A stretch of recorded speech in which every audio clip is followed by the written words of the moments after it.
कि हाथ में सिंदूर वाली हले हम बाड़ी खाड़ू हो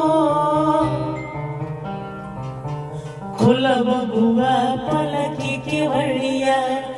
मंगिया बहारी है खुलब बुआ पलकी के वड़िया मंगिया बहारी है खुलब बुआ पलकी के वड़िया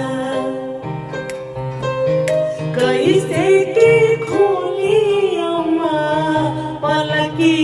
के वड़िया हो कैसे के खोली अम्मा पलकी